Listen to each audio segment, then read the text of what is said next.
آج کے اس تفصیلی جائزے کا مقصد ایک ایسے موضوع کی گہرائی میں اترنا ہے جو ہم سب کی زندگیوں کو کسی نہ کسی طرح کنٹرول کر رہا ہے۔ جی بالکل، اور آج ہم ڈاکٹر اینا لیمبکے کے اس بہت ہی مشہور انٹرویو کا تجزیہ کر رہے ہیں جو انہوں نے ہوبرمین لیب میں دیا تھا۔ ہاں، اور چونکہ ہم سب جانتے ہیں کہ ڈوپامائن کیا ہے، مطلب یہ صرف خوشی کا نہیں بلکہ محرک اور کسی چیز کی شدید خواہش کا کیمیکل ہے۔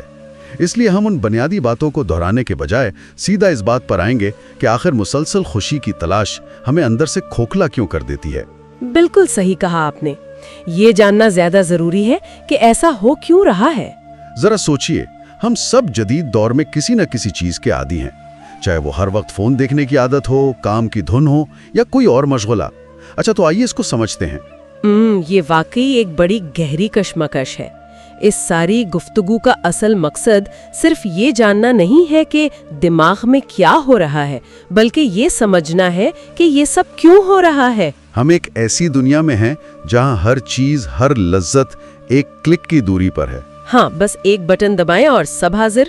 بالکل، لیکن ہمارا دماغ وہ تو لاکھوں سال پرانے ماڈل پر چل رہا ہے جو خوراک کی کمی اور خطرناک جنگلوں میں بقا کے لیے ڈیزائن ہوا تھا۔ آج کی اس کثرت کی دنیا میں وہی بقا کا نظام جو ہمیں خوراک تلاش کرنے پر مجبور کرتا تھا، اب ہمارے خلاف ہو گیا ہے۔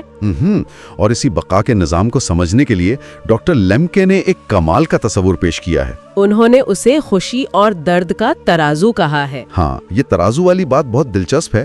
بات دراصل یہ ہے کہ ہمارے دماغ میں خوشی اور درد ایک ہی جگہ پر، ایک ہی سرکٹ کے ذریعے پروسیس ہوتے ہیں، یعنی دونوں کا راستہ ایک ہی ہے۔ جی ہاں، آپ اسے ایک ترازو کی طرح سمجھیں۔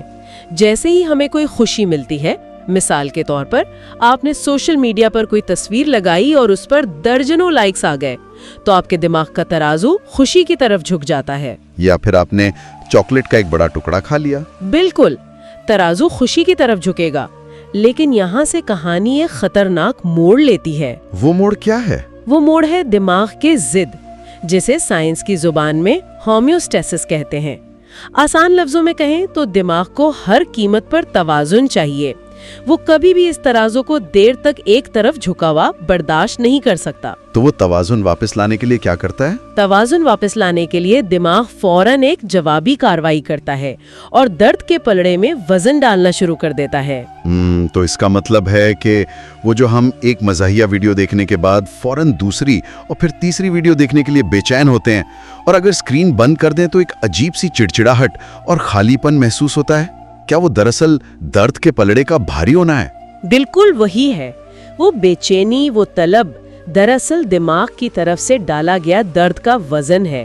اور اگر ہم مسلسل روزانہ کی بنیاد پر دماغ پر ڈوپامین کی بمباری کرتے رہیں تو یہ درد کا پلڑا مستقل طور پر بھاری ہو جاتا ہے۔ مستقل بھاری؟ یہ تو بہت خطرناک بات ہے۔ ہاں، دماغ تنگ آ کر اپنے ڈوپامین کے ریسپٹرز کو ہی کم کر دیتا ہے تاکہ اس طوفان کو روکا جا سکے۔ اس کا نتیجہ یہ نکلتا ہے کہ ہم ایک ایسی کیفیت میں چلے جاتے ہیں جہاں ہمیں دنیا کی کسی عام اور چھوٹی چیز سے خوشی نہیں ملتی۔ مطلب نارمل چیزیں بورنگ لگنے لگتی ہیں۔ جی، اسے ڈوپامین کی کمی کی حالت کہتے ہیں۔ نہ دوستوں سے بات کرنے میں مزہ آتا ہے، نہ کسی خوبصورت منظر کو دیکھ کر۔ اس نارمل حالت میں رہنے کے لیے بھی ہمیں اس مخصوص لت والی چیز کی بہت بڑی خوراک چاہیے ہوتی ہے۔ یہاں بات واقعی بہت دلچسپ ہو جاتی ہے، کیونکہ لت صرف منشیات تک محدود نہیں ہے، اور یہ درد کا پلڑا کتنا خطرناک ہو سکتا ہے اس کا اندازہ اس بات سے لگائیں کہ لوگ پانی جیسی بے ضرر چیز کی لت میں پڑ کر بھی جان گنوا بیٹھتے ہیں۔ ہاں، ڈاکٹر لیمبکے نے اس مریضہ کا جو واقعہ سنایا وہ واقعی رونگٹے کھڑے کر دینے والا تھا۔ مجھے تو سن کر یقین ہی نہیں آیا۔ اس خاتون کو پانی پینے کی لت پڑ گئی تھی، مطلب وہ جان بوجھ کر اتنا زیادہ پانی پیتی تھی کہ اس کے جسم میں نمکیات کی سطح انتہائی خطرناک حد تک گر جاتی تھی، اور وہ خود کو ایک طرح کی غنودگی اور بے ہوشی کی حالت میں لے جاتی تھی۔ بالکل، اور بالآخر اسی پانی کی زیادتی کی وجہ سے اس کی جان چلی گئی۔ یہ کیسا جنون ہے؟ یہ واقعہ بظاہر جتنا حیران انگیز لگتا ہے، یہ ایک اتنی ہی بڑی حقیقت کو بے نقاب کرتا ہے۔ دماغ کے اندر موجود یہ خوشی اور درد کا سرکٹ اس بات کی تفریق نہیں کرتا کہ آپ اسے ہیروئن دے رہے ہیں، ویڈیو گیمز کھلا رہے ہیں، جوا کھیل رہے ہیں یا پانی پلا رہے ہیں۔ یعنی دماغ کے لیے لت بس لت ہے۔ 100%۔ جب بھی کوئی عمل حقیقت سے فرار کا ذریعہ بن جائے اور وہ زندگی تباہ کر رہا ہو لیکن آپ اسے روک نہ سکیں